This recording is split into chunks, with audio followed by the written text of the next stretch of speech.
የአማራ ህዝብ የህልውና ትግል ወደ ኋላ አይመለስም፣ ብልጽግና በፍርሃትና በጦርነት አባዜ ተውጧል ሲል አርበኛ ዘመነ ካሴ ገለጸ። አርበኛ ዘመነ ካሴ የአማራ ህዝብ የገጠመውን ዘረፈጅ ስርዓት በራሱ ክንድ በመመከት የህልውና ትግሉን አጠናክሮ መቀጠሉን ገለጸ። መቃብር ፈንቅሎ የተነሳ ህዝብና የሶስት ዓመታት የራስ አብዮት ላይ አርበኛው ዝርዝር ምላሽ ሰጥቷል። ሙሉ መልእክቱን እናስደምጣችኋለን። በመቄት ወረዳ ታላቅ ጀብዱ የፈጸመው አርበኛ ቅዱሴ ዘውዱ በክብር ተሰዋ። እጁን ለጠላት ባለመስጠት የቴዎድሮስን ታሪክ ደግሟል። በሌላ ዜና ኢህአፓ የብልጽግና ስርዓት የሃይማኖት ግጭት ለመቀስቀስ እየሰራ ነው ሲል ከሰሰ። ምዕመናን ራሳቸውን እንዲጠብቁ ጥሪ አቅርቧል። መረጃዎቹ በዝርዝር ተዘጋጅተዋል ይቀርባሉ። በመካከለኛው ምስራቅ ውጥረት እስራኤል ስምምነት በፈረመች ማግስት በሊባኖስ ጥቃት ሰነዘረች። ኢራን በኩዌትና ባህሬን ላይ ድጋሚ ሚሳኤሎችን ተኩሳለች። በባህር ማዶ ዘገባ ሰዓታችን ተሰሙታላችሁ። ሰላምና ጤና ይስጥልኝ የተከበራችሁ አድማጭ ተመልካቾቻችን፣ አክብሮታዊ ምስጋናችን በያላችሁበት ይድረሳችሁ እያልን ሰኔ 22 2018 ዓ.ም የረፋድ ዜና ሰዓታችንን ጠብቀን ተገናኝተናል። በቆይታችን አጫጭር ዝርዝር እና አሁናዊ ዜናዎችን ይዘን ቀርበናል። ቻናሉን ሰብስክራይብ፣ ላይክ፣ ሼር በማድረግ ቤተሰብ ሁኑ። ወደ ዝርዝር ዘገባዎቹ አለፍን።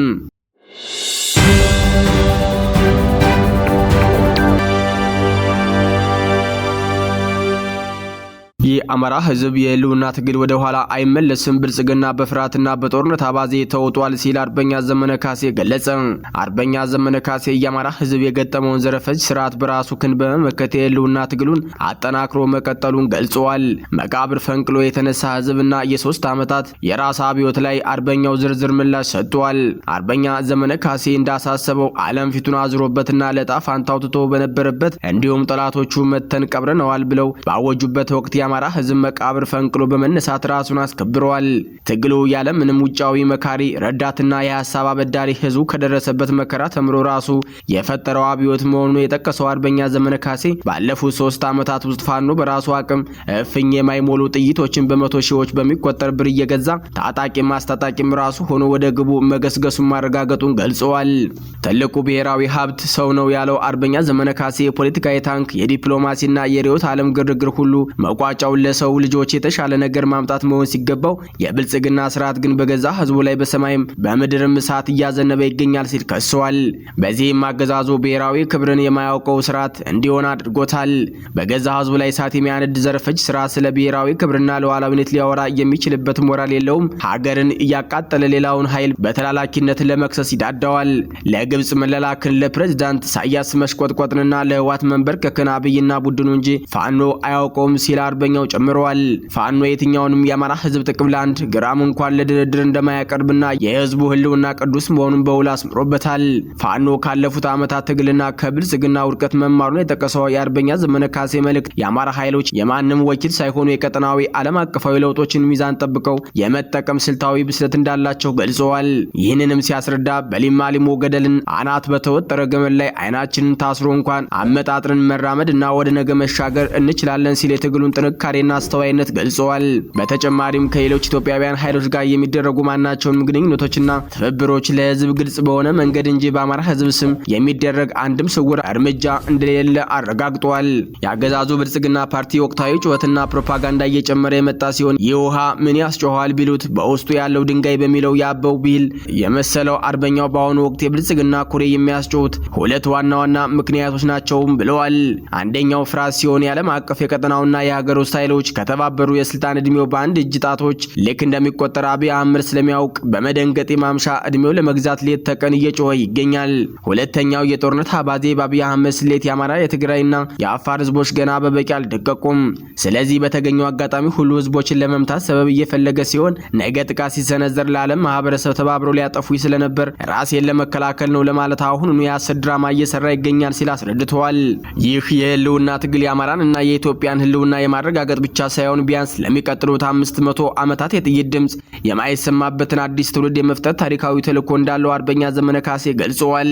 ብልጽግና ይወገዳል፣ የአማራ ህልውና ይረጋገጣል፣ ኢትዮጵያ ለኢትዮጵያውያን የፍቅር የደስታና የሰላም ምድር ትሆናለች በሚል ጽኑ እምነትና ክፋት ለማንም በጎነት ለሁሉም በሚሉ መርሆች ታጅቦ የአርበኛ ዘመነ ወቅታዊ ምላሽ ተቋጭቷል።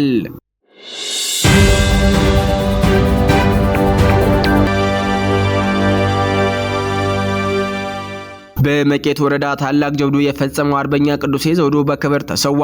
እጁን ለጠላት ባለመስጠት የቴዎድሮስን ታሪክ ደግሟል። በአማራ ክልል መቄት ወረዳ ስር በምትገኘው ቁራምሳ በተባለ ስፍራ ሰኔ 20 ቀን 2018 ዓ.ም በተደረገ ከባድ ውጊያ ታዋቂውና ወጣቱ አርበኛ ቅዱሴ ዘውዱ የጠላትን ኃይል በጀግንነት ከተከላከለና ታላቅ ታሪክ ካስመዘገበ በኋላ በክብር መሰዋቱ ተገለጸ። አርበኛው እጁን ለጠላት ላለመስጠት የቀረችውን የመጨረሻ ጥይት በራሱ ላይ በመተኮስ የቴዎድሮስን የክብር አሟሟትና የአማራን የሞራል ልዕልና ዳግም አስመስክሯል። ሰኔ 20 ቀን 2018 ዓ.ም ያገዛዙ ጦር በመድፍ በከባድ መሳሪያዎችና በፔምቤ ታንክ የታገዘ ሙሉ መካናይዝድ ኃይል በማሰለፍ የ22ኛ ክፍለ ጦርን አባላት ሙሉ በሙሉ ለመክበብ ሰፊ እንቅስቃሴ አድርጎ ነበር። ይህ አስገዳጅና አስጨናቂ ሁኔታ ያስተዋለው አርበኛ ቅዱሴ ዘውዱ በከፍተኛ ወታደራዊ ወኔና ቆራጥነት ወደ ውጊያው መሃል ዘልቆ ገብቶ አርበኛው በደረቱ ካነገባቸው 4 ካዝናዎችና በነፍጡ ላይ ዝግጁ ከነበረው አንድ ካዝና በአጠቃላይ 150 ጥይቶች ውስጥ 149ን ጥይቶች በጠላት ሰራዊት ላይ አርከፍክፏቸዋል። በቀኝ እጁ ክላሽኮቭ ጠመንጃውን ወደ ጠላት ደረት ላይ እየተኮሰ በግራ እጁ ደግሞ የእጅ ቦምቦችን በመመንጨቅ የጠላትን ምሽግና ከላ አፈራርሷል። በዚህ ሰዓት ለብሶ ሰዓት በጎረሰ አስደናቂ የፊት መስመር ተጋሉ ምክንያት በከበባ ውስጥ የነበረው የሰራዊት አባል ካለምንም ጉዳት ካገዛዙ ጦር ቀጠና በሰላም መውጣት የቻለ ሲሆን በብልጽግና ኃይል ላይም ከፍተኛ ሰብአዊና ቁሳዊ ኪሳራ ደርሷል። አርበኛ ቅዱሴ ዘውዱ የያዛቸውን ጥይቶች በሙሉ ባገዛዙ ሰራዊት ላይ ጨርሶ የመጨረሻዋ ጥይት ስትቀር ጠላት ሊማርከው መቃረቡን ተረድቷል። ሆኖም ግን እሳት እጁን የሚጨብጥ የለም በሚል ጽኑ የአማራነትና የጀግነት ስነ ልቦና እጁን ለጠላት አሳልፎ ለመስጠት ፈጽሞ አልፈቀደም። የቴዎድሮስ፣ የንጉስ ሚካኤል፣ የሚየ ምኒልክ፣ የራስ አበበ አረጋዊ፣ የጀነራል አሳምነው ጽጌን የታሪክ አደራ የተሸከመው አርበኛው ያችን የመጨረሻውን ቀለሃ ወደ ራሱ በመተኮስ ህይወቱን በክብር አሳልፏል። ይህ ድርጊት የታሪክ ምሁራንና የትግል አጋሮቹ የመቅደላውን ታሪክና የነበላይ ዘለቀን ዝና የደገመ ታላቅ የጀግንነት ምዕራፍ ነው ብለውታል። አርበኛ ቅዱሴ ዘውዴ በትግል ጉዞ ቀደም ሲል በክብር ከተሰዋውና አሪያ ከሆኑ አርበኛ ቀኛዝማች ጨልፍ ተስፋው ጋር የነበረው ወዳጅነትና የትግል ትስስር እጅግ ጥልቅ ነበር። ቀኛዝማች ጨልፍ በህይወት በነበረበት ወቅት ስለ ቅዱሴ ሲመሰክር አርበኛ ቅዱሴ ከኔ በላይ ጀግና ነው፣ የቅዱሴ ጀግነት ወደር አልባ ነው በማለት ውብ ሰልካካና ወንዳውን ስለነበረው የቅዱሴ ጀግነት በተደጋጋሚ ይናገር ነበር። አርበኛው ቅዱሴ ዘውዴ የቀኛዝማች ጨልፍ ተስፋው በተሰዋ በሁለት ወራቶች ልዩነት ውስጥ ስሙን እየጠራና እየማለ ጠላትን ወራሪ ኃይል ዶግ አመድ ካደረገ በኋላ የናፍቆት ያህል በሁለት ወር ዕድሜ ብቻ ተበላልጠው ወድቀዋል። ሁለቱም ጀግኖች ለመቄት ምድር ብቻ ሳይሆን ለመላው የአማራ ህዝብ የህልውና ትግል ትልቅ ዋርካና የልብ ፎይታ የነበሩ ጉምቱ የቁርጥ ቀን ልጆች ናቸው። አንዳንዶቹ አማራነታቸውን ክደው ጥቅምን አስቀድመው ለወደድ አገዛዝ ባጎበደዱበትና ጭንቅና ፈተናን ሸሽተው በነበሩበት ወቅት አርበኛ ቅዱሴ ዘውዴ ግን ህቅታውን ለአማራ ትውልድና ለነጻነት ያለ ስስት አበርክቷል። የቅዱሴ ዘውዱ ስምና የፈጸመው ታላቅ ተጋድሎ ግን በትውልድ ዘንድ ለዘላለም በክብርና በኩራት ሲታወስ ይኖራል። ጀግና የነጻነትን መንገድ ፈጥሮ ያልፋል፣ ትውልድም ታሪኩን ይጠብቃል ሲሉ የትግል አጋሮቹ ገልጸዋል። በመከላከያና በጌታቸው ረዳ መካከል የተከፈተው የቃላት ጦርነት የጋራ ሽንፈትን የመሸፈኛና በትግራይ ዳግም ጦርነት የመቀስቀሻ ድራማ ነው ተባለ። በአገዛዙ መከላከያ ሰራዊት ይፋዊ የፌስቡክ ገጽና በጠቅላይ ሚኒስትሩ የምስራቅ አፍሪካ ጉዳዮች አማካሪ አቶ ጌታቸው ረዳ መካከል የተቀሰቀሰው ድንገተኛ የቃላት ጦርነት በኢትዮጵያ ፖለቲካ ውስጥ አዲስ የውዝግብ ምዕራፍ ከፍቷል። መከላከያ አቶ ጌታቸው ተናገሩት በሚል ያጋራውን ጽሑፍ አቶ ጌታቸው ፍጹም የፈጠራ ስራ ነው በማለት ማስተባበላቸው የሚታወስ ሲሆን ገለልተኛ የፋክት ቼክ ተቋማትም መከላከያ ዘገባ ምንም አይነት የቪዲዮም ሆነ የድምጽ ማስረጃ አላገኙለትም። ይሁን እንጂ ይህ በሁለቱ አካላት መካከል የሚታየው የቃላት ፍልሚያ ከጀርባው የጠለቀ የፖለቲካ ቁማርና ለህዝብ የማይነገሩ ድብቅ አጀንዳዎች ያዘለ መሆኑን የፖለቲካ ታዛቢዎችና የነጻነት ኃይሎች እየገለጹ ይገኛሉ። ሁለቱም ወገኖች ሁለት አቢስና የራሳቸውን ውድቀት በፕሮፓጋንዳ ጋጋታ ለመሸፈን የሚጥሩ መሆናቸውን በማንሳት የዚህ ድራማ ዋና ዋና ግቦች ተዘርዝረዋል።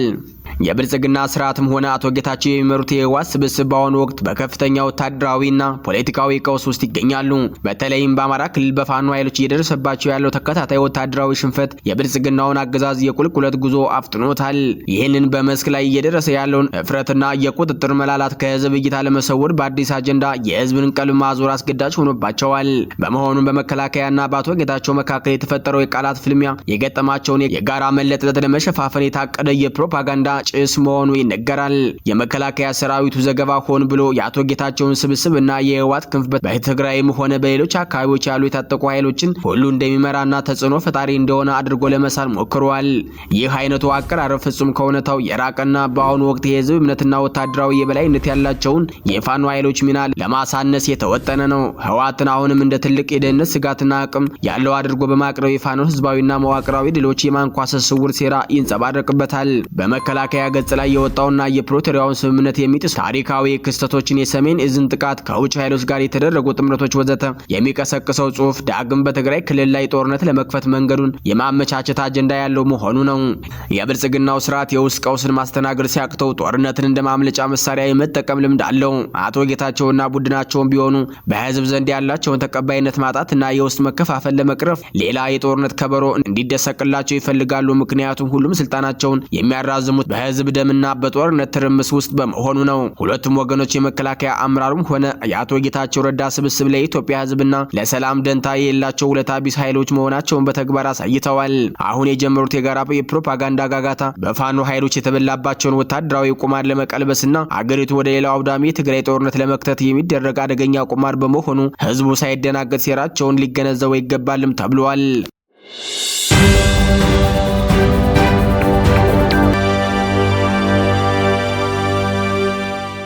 ኢህአፓ የብልጽግና ስርዓት የሃይማኖት ግጭት ለመቀስቀስ እየሰራ ነው ሲል ከሰሰ።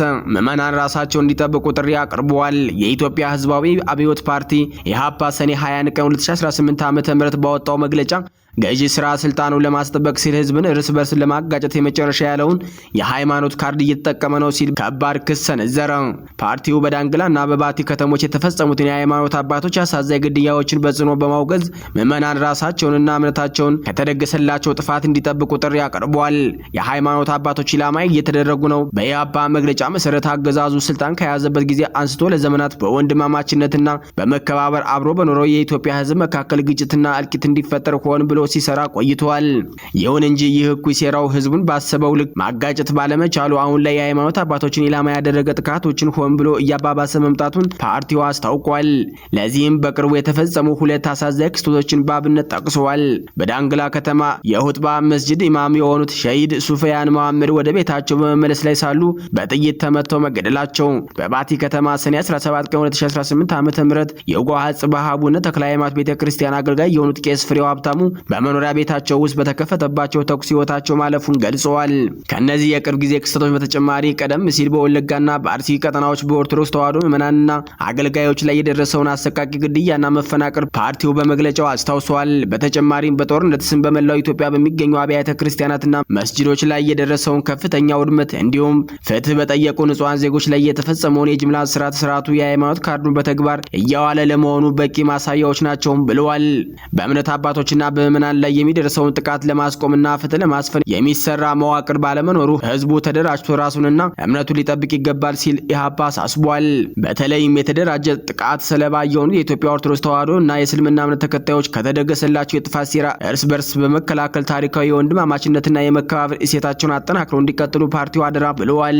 አገዛዙ በስልጣን ለመቆየት የሃይማኖት ግጭትን እንደ አንድ ስትራቴጂ እየተጠቀመበት መሆኑን በድጋሚ በመጥቀስ ህዝቡ በንቃት እንዲከላከል አሳስቧል።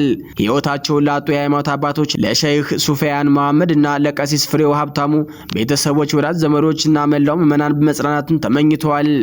በመካከለኛው ምስራቅ ውጥረት እስራኤል ስምምነት በፈረመች ማግስት በሊባኖስ ጥቃት ሰንዝራለች። ኢራን በኩዌትና ባህሬን ላይ ድጋሚ ሚሳኤሎችን ተኩሳለች። በአሜሪካ አሸማጋይነት የተደረሰ የተኩስ አቁም ስምምነት በተፈረመ ማግስት ቀውሷ ገርሽቷል። በሌላ በኩል ኢራን በአሜሪካ የጦር ሰፈሮች ላይ ጥቃት መፈጸሟን ተከትሎ የአካባቢው ውጥረት ይበልጥ ተባብሷል። እስራኤልና ሊባኖስ ዘላቂ ሰላም ለማስፈን የስምምነት ማዕቀፍ በተፈራረሙ በነጋታው እስራኤል በደቡብ ሊባኖስ በፈጸመችው የአየር ጥቃት የአንድ ሰው ሕይወት ማለፉን የሊባኖስ ጤና ሚኒስቴር አስታውቋል። የሊባኖስ ብሔራዊ ቴሌቪዥን ጣቢያ እንደዘገበው ከሆነ ጥቃቱ የተፈጸመው በደቡባዊቷ ናባቲሃ አልፋውቃ ከተማ በድሮን ሲሆን ቢያንስ 2 ሰዎችም ቆስለዋል። የእስራኤል ጦር በበኩሉ ዝርዝር መረጃ ከመስጠት የተቆጠበ ቢሆንም ጥቃቱን የፈጸመው ለወታደሮቹ አደጋ በጋረጠ ግለሰብ ላይ መሆኑን ገልጿል። ይህ ጥቃት የተፈጸመው 4 ነጥቦችን የያዘና የእስራኤል ጦር ከደቡብ ሊታኒ አካባቢ ወጥቶ በሊባኖስ ወታደሮች እንዲተካ የሚደነግገው ስምምነት ከጸደቀ በኋላ ነው። ሆኖም እስራኤል ጦሩ አሁንም በደቡብ ሊባኖስ መቆየት እንደሚችል አስታውቃለች። የእስራኤል ጠቅላይ ሚኒስትር ቤንያሚን ኔታንያሁ በዋሽንግተን የተደረሰውን ስምምነት ታሪካዊና ኢራንና ሄዝቦላን የሚያንኮታኩት ሲሉ አወድሰውታል። በአንጻሩ የሄዝቦላህ መሪ ናኢም ቃሲም ስምምነቱ የሊባኖስን ሉዓላዊነት የሚጥስና የሊባኖስ መንግስት የደረሰበትን ጎጂ ስምምነት ነው ሲሉ ኮንነውታል። በሌላ የክልሉ የጸጥታ ቀውስ የኢራን እስላማዊ አብዮታዊ ዘብ ዋሽንግተን በሆርሙዝ ወሽመጥ በኩል እያለፈ በነበረ በፓናማ የተመዘገበ መርከብ ላይ ከደረሰው ጥቃት በኋላ በኢራን ላይ ለሰነዘረችው ጥቃት አጻፋ መመለሱን አስታውቋል። አብዮታዊ ዘቡ በደቡብ በኩዌትና በባህሬን በሚገኙ የአሜሪካ መሰረተ ልማቶች ላይ የድሮንና ሚሳኤል ጥቃቶችን ማድረሱን ገልጸዋል። ይህን ተከትሎ የኩዌት የውጭ ጉዳይ ሚኒስትር ኢራን የፈጸመችውን ጥቃት ሉዓላዊነታችንን የጣሰና ተደጋጋሚ ጥቃት ሲል በጽኑ አውግዘዋል። በተመሳሳይ የባህሬን አየር ኃይል ከፍተኛ ቁጥር ያላቸው ከኢራን የተወነጨፉ ሚሳኤሎችና ድሮኖችን ማክሸፍና ማውደም መቻሉን አስታውቋል። የባህሬን ጦር በአሁኑ ወቅት በአደገኛ የኢራን ጥቃት ምክንያት በከፍተኛ ተጠንቀቅ ላይ እንደሚገኝ ገልጸዋል። በአሁኑ ወቅት አሜሪካና ኢራን የተኩስ አቁም ስምምነቶችን በመጣስ እርስ በርስ እየተካሰሱ ይገኛሉ። አድማጭ ተመልካች ቤተሰቦቻችን ለሰዓቱ የተዘጋጁ መረጃዎች የተከታተላችኋቸውን ይመስሉ ነበር። ሀሳብ አስተያየታችሁን ኮሜንት መስጫው ላይ ጻፉልን። ቻናሉን ሰብስክራይብ ማድረጋችሁ እንዳዘነጉ ልናሳስባችሁ ወደድን። በያላችሁበት መልካም ጊዜ ተመኘን። ቸር ቆዩን።